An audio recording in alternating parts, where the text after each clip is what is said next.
Tag 10.808 am Leben. Gestern war alles, was ich nicht will. Kein Bewusstsein, Gespür oder Gleichgewicht. Wichtig ist nur, die Fehler nicht zu wiederholen. Deshalb startet 10.808 ohne Handy und ohne Arbeit am Rechner. Schon seit einiger Zeit möchte ich das Meditieren in meinen Alltag integrieren. Nicht nur die bewusste Meditationspraxis, sondern auch als natürlichen Teil des Denkens im Alltag. So hopefully this is a comforting idea. The idea of creating more space in the mind. A mind that's more open, that's less reactive, that allows you to be more present and less stressed. Ich hatte vor einigen Jahren mal die Headspace-App ausprobiert, die einen durch verschiedene Meditationen leitet und versucht, an Regelmäßigkeit zu erinnern. Das hat damals für mich nicht lange funktioniert. Außerdem war mir der monatliche Preis in Bezug auf die Leistung zu hoch. Mittlerweile gibt es Headspace in 3 verschiedenen Varianten, aber auch auf Netflix. Einmal eine klassische Meditationsanleitung, in der man wie in einer Serienstaffel Folgen auswählen kann, die alle eine geführte Meditation zu verschiedenen Themen wie dem Umgang mit Stress, Schmerz oder Wut bereitstellen. Dann gibt es noch die interaktive Entspannung und eine Schlafanleitung.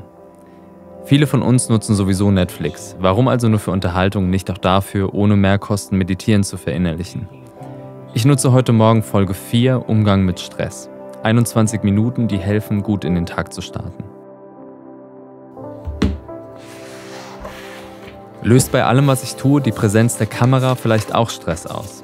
Ich muss an Metallicas Sänger und Gitarristen Hetfield denken, der sich in der Dokumentation Some Kind of Monster vom Kamerateam eingeschüchtert fühlt. Da ich selbst bestimmen kann, was, wann und wie gefilmt wird, begreife ich die Kamera eher als Teil meiner Wahrnehmung, als Erweiterung für zusätzliche Blickwinkel sozusagen. Was heute Morgen neben der kurzen Meditation hilft, ist Schreiben, auf Papier. Es löst die Anspannung, hilft die Gedanken zu ordnen und ziehen zu lassen. Schreiben hilft mir beim Loslassen, weil ich nicht permanent denke, das muss ich mir fürs Video behalten. Gerade wenn die Gedanken um eine virtuelle Welt zu kreisen scheinen. Es ist jetzt 7:30, Zeit nach draußen zu gehen. Die letzten Tage zu wenig Bewegung gehabt. Es ist klar und kalt. Die Sonne ist schon aufgegangen, steht aber tief. Dank Melina habe ich einen durch den Monsun-Ohrwurm. Tokyo Hotel hat 2020 den Song neu aufgenommen. Der Text eines 15-Jährigen neu interpretiert vom über doppelt so alten selbst. Ein guter Popsong, egal ob man mit Tokyo Hotel damals etwas anfangen konnte oder nicht. Ich will den Song jetzt trotzdem loswerden und höre die aktuelle Podcast-Episode von Hotel Matze. Materia ist zu Gast und das Gespräch findet öffentlich statt. Muss schwierig sein, Intimität aufzubauen, während man auf einer Bühne vor Publikum sitzt. Es hat dann eher was von Late-Night-Show und bleibt recht oberflächlich und verkrampft. Als Matze Hilscher und Materia dann über Rauschzustände sprechen, wird es für mich spannend. Materia ist bekannt für Exzess, Matze Hilscher lebt schon länger abstinent. Nach einem lebensbedrohlichen Nierenversagen konsumierte Materia 3 Jahre lang keinen Alkohol und andere Drogen, um dann aber wieder damit zu beginnen.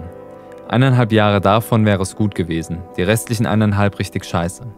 Sagt er und wird daraufhin von Hilscher aufgefordert, von der ersten positiven Hälfte zu erzählen. Okay, erzähl mal von diesen ersten 1,5 Jahren. Du weißt ja, ja, also man geht dann halt ins Lido und man trinkt ein alkoholfreies Bier, dann ist man 12:30 müde. Man weiß alles, man ist ein Klugscheißer, unfassbar nervig, grantelig. Was? Keiner ruft dich mehr an, du kennst das ja alles gerade. Keiner ruft dich mehr an, keiner will mehr mit dir weggehen, keiner versteht es nicht verstanden, weißt immer alles, du denkst immer an alles, weißt immer, wo jeder Schlüssel ist, verlierst kein Handy, kein Ehering, alles ist immer gut. Ja? Ja. Es nervt halt wie Sau irgendwann. Deswegen habe ich angefangen, Podcasts zu machen.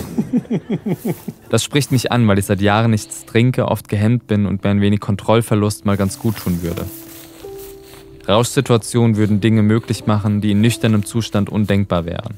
Vielleicht auch mehr Spontanität, sich fallen lassen, Gedanken ausschalten.